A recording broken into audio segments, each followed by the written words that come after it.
पता है ये शौक, जरूरत, बकवास बंद करो अपनी।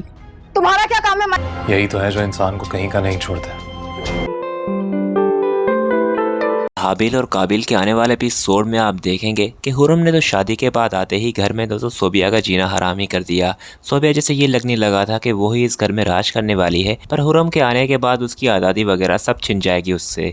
जी हाँ दोस्तों, आने वाले एपिसोड में आप देखेंगे कि हुरम जैसे ही शादी करके घर आएगी तो कादिर उसे कहेगा कि यहाँ पर तुम्हें कोई कुछ भी कहेगा सबसे पहले तुम मुझे बताओगी, तुम खुद हैंडल नहीं करोगी इस चीज़ों को। जिस पर दोस्तों वो उसे यकीन दिलाएगी कि ऐसा कुछ भी नहीं होगा। और फिर जैसे ही दोस्तों कादिर की माँ हुरम को देखेगी और सामने सोबिया भी खड़ी होगी तो वो हुरम को कहेगी कि मैं हमेशा चाहती थी कि तुम मेरी बहू बनो, पर फर्क सिर्फ इतना था तब तुम हारिस की मंगेतर थी और अब तुम कादिर की बीवी हो। और फिर यहाँ पर सोबिया को देखकर कादिर की माँ जानबूझकर ये कहेगी कि उसने तो उस लड़की को पसंद किया है, वो लड़की तो मुझे शुरू से ही पसंद नहीं थी। खैर अब तुम आ गई हो, मैं जानती हूँ कि अब घर में रौनक आएगी। जिस पर दोस्तों सोबिया तो ये सुनकर बहुत ही गुस्से में आ जाएगी और फिर जाकर अपने ही घर में अपना गुस्सा निकाल रही होगी तो सामने उसकी माँ होगी और उसे कहेगी कि अब ये सब कुछ करने का कोई फायदा नहीं है, तुमने अपनी जिंदगी खुद बर्बाद की है। मैंने तुम्हें कहा भी था कि हारिस तुम्हारे लिए ठीक नहीं है। अब अगर हुरम और कादिर की शादी हो गई है और वो हुरम को इज्जत दे रहे हैं तो इसमें तुम्हारी ही गलती है, ये इज्जत तुम्हारी थी जो कि अब उसको मिल रही है। और फिर दोस्तों यहाँ से सोबिया और हुरम के बीच में तकरार शुरू हो जाएगा, पर हुरम तो सोबिया को कह देगी कि मुझसे अड़ने की कोई जरूरत नहीं है तुम्हें। इस पर दोस्तों वो उसे कहेगी कि मैं कादिर नहीं हूँ ना ही कोई और, मुझसे अड़ने का बहुत महंगा हिसाब देना होगा तुम्हें।